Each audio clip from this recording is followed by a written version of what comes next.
Hey, so a few people asked about how to make this kind of a 303 sound with the Digitone after I posted a couple of things on the user group. So I thought I'd make a little video kind of outlining the basics of it. So I'm going to go to a blank pattern here, start with a clean sound.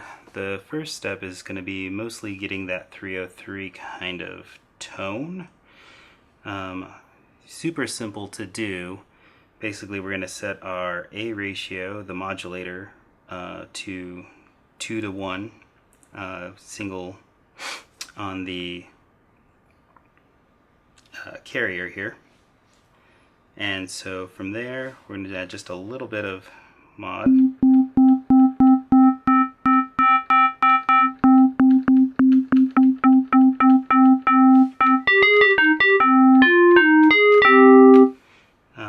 We're going to go ahead and take our sound down a few octaves. And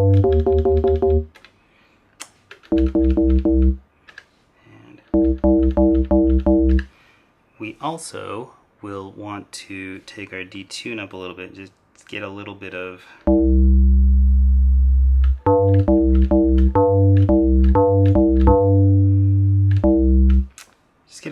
kind of extra hair on it. You can add some feedback.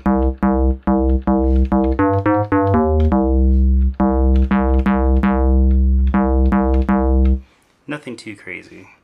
From there, we're going to want to actually do some filtering of the signal. Set the filter somewhere in the middle here.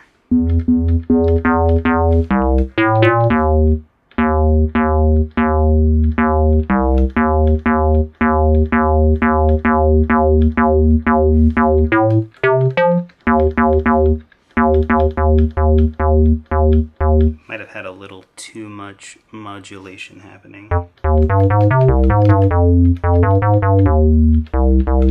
Clipping my input there, sorry about that.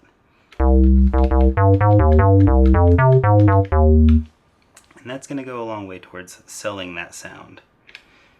We can also add just a little bit of a delay to it. Set the delay up to maybe be like a 8, it's like a 16th. 30-second.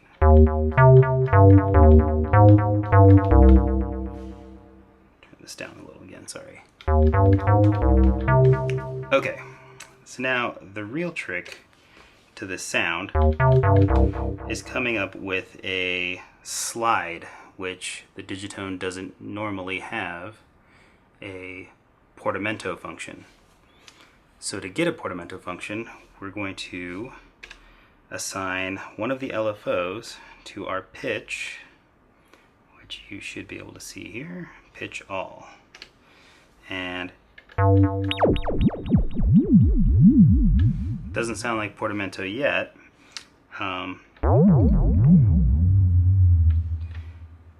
But we're going to fix that. So if we set our waveform to square, it's going to jump randomly back and forth, up and down, all the way through. But if we set our trigger mode, it will always start on the pitch that we set it to, be that higher or lower.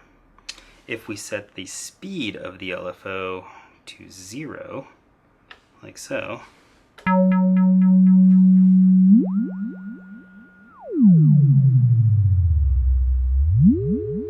that becomes almost a parameter lockable pitch knob. And the depth of the LFO when you set it to this pitch is actually showing you the semitone value. So if you do plus 12, like so, you'll get a full octave above your actual note. Now, why is this important? If we go to our crossfade, we can fade the LFO out over time And what you get is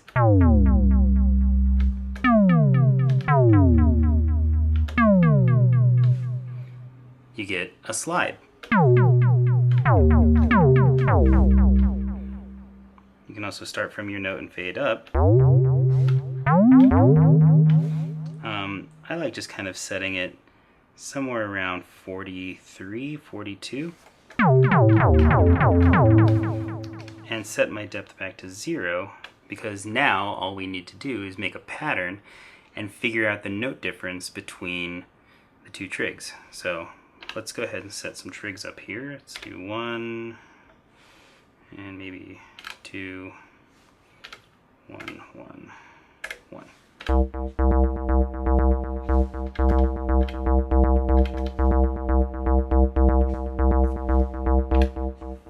That's pretty boring, so let's go ahead and take this an octave up. And so now we've got, let's take this, maybe minor third, take this to fifth, so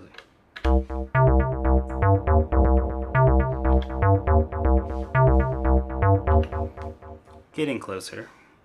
Let's make sure we set our length for these to the right number. So this needs to be 4 trigs long. This one we'll actually leave short as a kind of a blip. And this one also, we'll make this one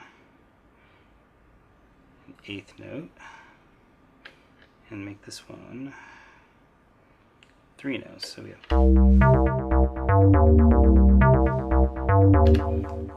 So let's say we want to add a slide. That's the last kind of component here. We just go to our LFO and we parameter lock the depth to, let's say if we want to slide to this note, we would figure out what the difference between these two are and parameter lock the depth of that to whatever this note value is. In this case, this note is C6, right? Yes. And this note is C5. So this is an octave below this one. So if we set this to say the note before it was an octave above, or 12 semitones, if you know what semitones are. If you don't, just look up some music theory stuff.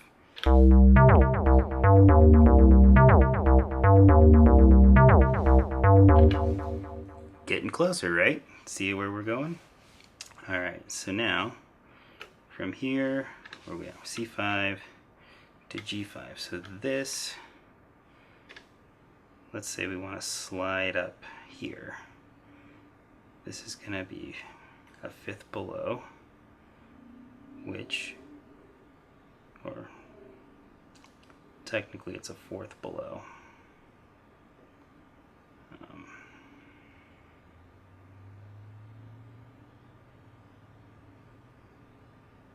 So let's just set this about here and see what we get.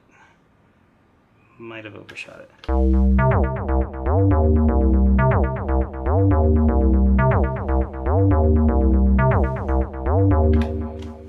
And that's all there is to it. It's pretty dog simple, actually. Once you kind of get your head wrapped around what you're doing, it's pretty easy to set up other ones. Let's say we want this note to actually bend down to here, but we don't want this note to have the bend when it starts.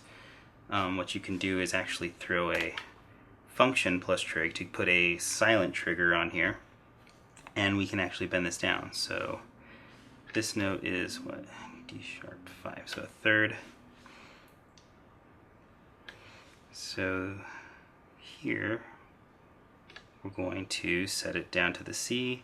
C is 3 semitones away from D sharp, so -3, and not too much, even a little less.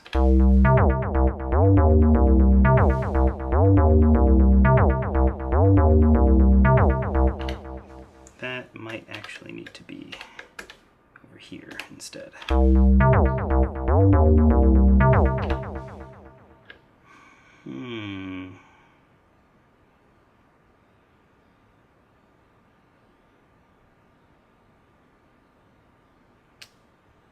That's interesting.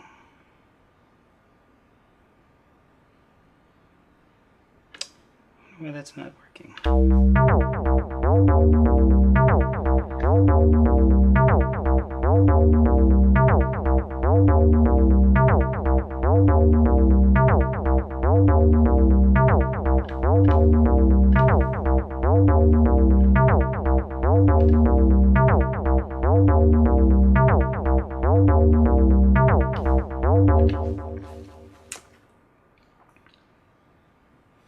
Oh, we actually might need to fade it in. That's my problem. Sorry about that. So we set this here. We set our depth to -3. And we p-lock our fade in.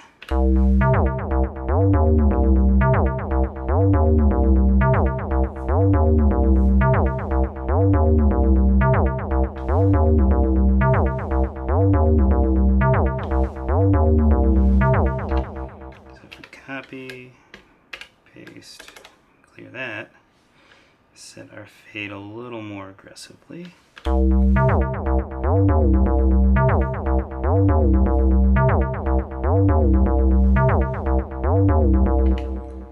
There we go. So if you want to slide to a note in the future, you want to set a little non-trigging slide in between the two notes, if there is a space between the two notes, and you're going to want to fade in to go from your note to the next note, versus these where you're going to fade from the note to your current note that you're hitting. And that's it. I hope you liked that and learned something from it. Have a great day.